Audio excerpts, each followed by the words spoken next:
بسم الله الرحمن الرحيم حمدا ومصليا أما بعد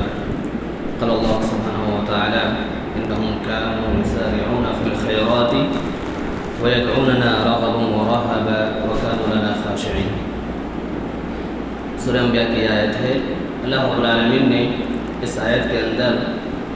انبیاء کرام علیہ السلام کے کچھ اوصاف کا ذکر فرمایا. اللہ تعالیٰ فرماتے ہیں کہ انبیاء کرام علیہ السلام وہ خیر کے کاموں میں بڑی جلدی کرنے والے تھے اور وہ ہمیں رغبت کے ساتھ اور رہبت کے ساتھ پکارا کرتے تھے اور ہمارے ہی لیے عاجزی اختیار کرنے والے تھے. اس آیت میں اللہ رب العالمین نے انبیاء کرام علیہ السلام کے 4 اوصاف کا ذکر فرمایا، جن میں سے سب سے اہم صفت جس کے بارے میں کچھ باتیں میں کہنے جا رہا ہوں وہ ہے خشوع اور خضوع.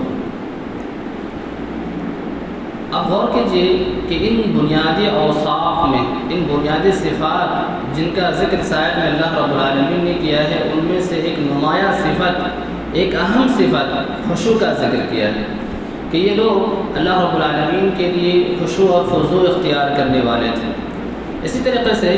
سورہ مومنون کے اندر اللہ رب العالمین نے مومنوں کی جب صفات کا ذکر فرمایا تو سب سے پہلی صفت اور سب سے اہم صفت جس کا ذکر فرمایا وہ یہی ہے کہ وہ اپنی نمازوں کو خشوع اور خضوع کے ساتھ ادا کرتے ہیں. اللہ تعالیٰ فرماتے ہیں قد افلح المؤمنون الذين هم في صلاتهم خاشعون. یقیناً وہ مومن کامیاب ہو گئے جو اپنی نمازوں کو خشوع کے ساتھ ادا کرتے ہیں. دونوں ہی آیات میں اللہ تعالیٰ نے ایک جگہ پہ نبی کی، انبیاءوں کی صفت کا ذکر فرمایا کہ وہ اپنی نمازوں میں خشوع اور خضوع اختیار کرتے ہیں.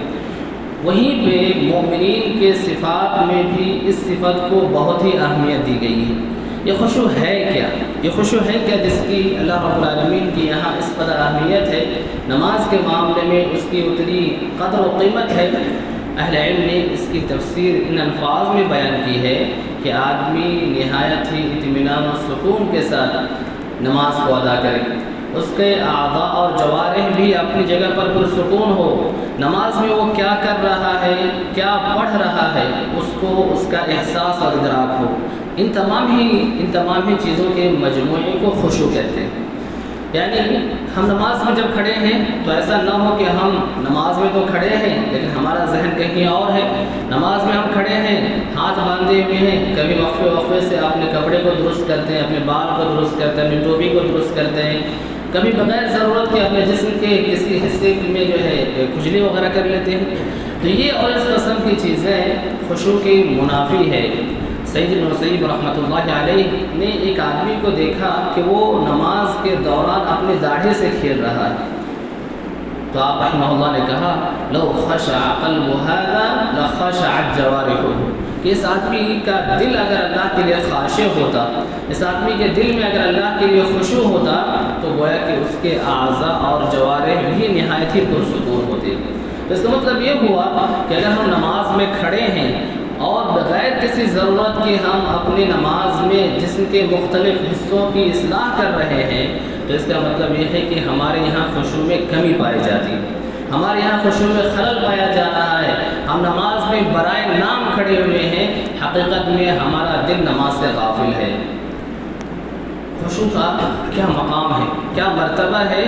آپ اس کا اندازہ اس روایت سے لگا سکتے ہیں جس میں اللہ کے نبی صلی اللہ علیہ وسلم نے فرمایا کہ انسان نماز سے فارغ ہوتا ہے، نماز پڑھ کر کے فارغ ہوتا ہے، لیکن جب وہ نماز سے فارغ ہوتا ہے تو اس کے نماز کے ثواب میں سے صرف 10واں حصہ لکھا جاتا ہے، کسی کے لیے 9واں حصہ لکھا جاتا ہے، کسی کے لیے 8واں حصہ لکھا جاتا ہے، کسی کے لیے 7واں، 6واں، 5واں، 4تھا، ایک تہائی حصہ، اور کسی کے لیے صرف آدھا ہی حصہ لکھا جاتا ہے. یہ جو تفاوت ہے، یہ جو نماز کے ثواب میں فرق ہے، جہاں اس کے بہت سے اور بھی اسباب ہیں، وہاں پہ خشوع اور خضوع کا نہایت ہی اہم کردار ہے، نہایت ہی بنیادی کردار ہے، کلیدی رول ہے کہ ہم اگر نمازوں میں غافل ہوں، ہماری نمازوں میں ہمارا دھیان نہ ہو، ہمارا ذہن کہیں اور ہو، تو ظاہر بات ہے کہ جس طریقے سے اللہ کے نبی صلی اللہ علیہ وسلم نے یہاں پہ ذکر فرمایا ہے، ہمیں اپنی نماز کا ویسے ہی ثواب ملے گا، ویسے ہی ثواب ملے گا. ہر شخص اپنی نماز کا جائزہ لے سکتا ہے کہ وہ نماز میں کس قدر خشوع اور خضوع کے ساتھ عبادت کرتا ہے۔ خشوع اور خضوع پیدا کیسے ہو، کیسے خشوع اور خضوع انسان کے دل و دماغ پر سوار ہو جائے، کیسے وہ خاشع ہو، کیسے وہ اپنے اندر ان صفات کو جگہ دے۔ اس کی ایک بنیادی صورت تو یہ ہے کہ انسان ہر اس کام سے فارغ ہو کر کے نماز کے لیے آئے جس کی وجہ سے اس کے خشوع میں فرق پڑے گا۔ فرض کر لیجئے بھوک بہت زیادہ لگی ہوئی ہے، نماز پڑھنے آ گیا، اب بھوک کی کیفیت کی وجہ سے نماز میں اتنا اور خشوع اور خضوع سے وہ عبادت نہیں کر پا رہا ہے۔ حاجت ہے، پیشاب اور پاخانے کی ضرورت لگی ہوئی تھی، کہا کہ چلو نماز پڑھ لیتے پھر جو ہے قضائے حاجت کر لیں گے، تو پہلے یہاں بھی انسان جو ہے اس کا ذہن کسی اور طرف لگا ہوا ہوگا اور وہ نماز میں کما حقہ خشوع اور خضوع کے ساتھ ادا نہیں کر پائے گا۔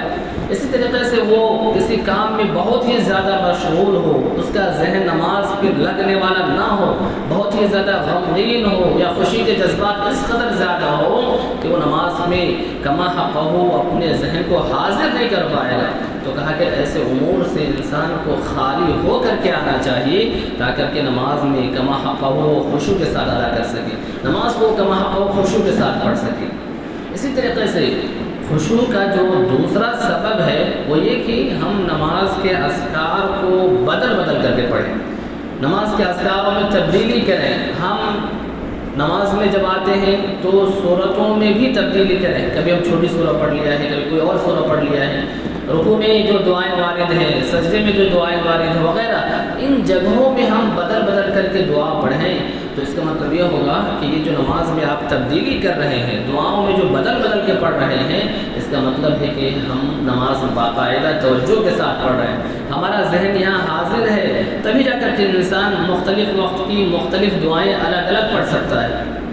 ورنہ اگر ہر نماز میں ہر وقت وہی دعائیں پڑھتا رہے تو عموماً یہ ہوتا ہے کہ ایک روٹین بن گئی ہے، ایک عادت بن گئی ہے، جس کی وجہ سے وہ ان دعاؤں کو آٹومیٹک نماز میں دہراتا چلا جاتا ہے۔ خشوع کے اسباب میں سے ایک نہایت ہی اہم سبب یہ بھی ہے کہ ہم اللہ کا مراقبہ کا شدت سے احساس کریں، ہم اس بات کو شدت سے محسوس کریں کہ اللہ رب العالمین کے سامنے ہم کھڑے ہوئے ہیں، اللہ رب العالمین کے مقام اور مرتبہ کو، اور ساتھ ہی ساتھ یہ محسوس کرنے کی کوشش کریں کہ اللہ تعالی ہم کو دیکھ رہا ہے۔ کم سے کم یہ درجہ ہے، کہ ہم محسوس کرنے کی کوشش کریں کہ اگر ہم اللہ تعالیٰ کو دیکھ نہیں رہے ہیں، یعنی اتنی ایمان کی کیفیت ہمارے اندر پیدا نہیں ہو پائی ہے کہ ہم اللہ کا مراقبہ کریں، اللہ کا مشاہدہ کریں، تو کم سے کم اتنا ضرور یقین دل میں پیدا کریں کہ اللہ رب العالمین ہمیں باقاعدہ دیکھ رہا ہے۔ ظاہر بات ہے کہ ہم میں سے مختلف افسروں کے یہاں جاتے ہیں، مختلف بڑے لوگوں سے ملاقات کرتے ہیں، تو وہاں پہ نہایت ہی ادب و احترام کا معاملہ کرتا ہے، ہم نہایت ہی ادب و احترام کے ساتھ ان کے سامنے کھڑے ہوتے ہیں، جو دنیا کے لوگ ہیں، جو مخلوق ہے، ان کے سامنے ہماری یعنی نہایت ہی سنجیدگی سے ہم کھڑے ہوئے ہوتے ہیں۔ تو جب اللہ رب العالمین کا معاملہ ہو تو ہمیں کس قدر نماز میں خشوع اور خضوع برتنا چاہیے، کس قدر ہمیں ادب اور احترام کے سامنے اللہ رب العالمین کے سامنے کھڑے ہونا چاہیے۔ یہ گویا کہ ہم اللہ کے مقام اور مرتبے کو پیدا کریں اپنے دلوں میں، تو انشاءاللہ ہماری نمازوں میں خشوع اور خضوع ضرور پیدا ہوگا، اور پھر ہم اس کی بدولت اپنے نماز کا زیادہ سے زیادہ ثواب ہم پا پائیں گے۔ ورنہ اللہ کے نبی صلی اللہ علیہ وسلم نے جو اس روایت میں فرمایا ہے کہ آدمی کے نماز کا 10واں ہی حصہ لکھا جاتا ہے، کہیں ہمارا حال ایسا نہ ہو اور اس سے آگے بڑھ کر کے کہیں ہمارا حال ایسا نہ ہو جائے کہ ہم نمازیں تو پڑھیں اور ہماری نمازوں کا ثواب لکھے جانے کے بجائے ہماری نماز ہمارے لیے وبال بن جائے۔ اللہ رب العالمین سے دعا ہے کہ اللہ سبحانہ و تعالیٰ ہمیں ہمارے نمازوں کو خشوع اور خضوع کے ساتھ ادا کرنے کی توفیق عطا فرمائے۔ آمین۔ سبحان ربک رب العزۃ عما یصفون وسلام علی المرسلین والحمد للہ رب العالمین۔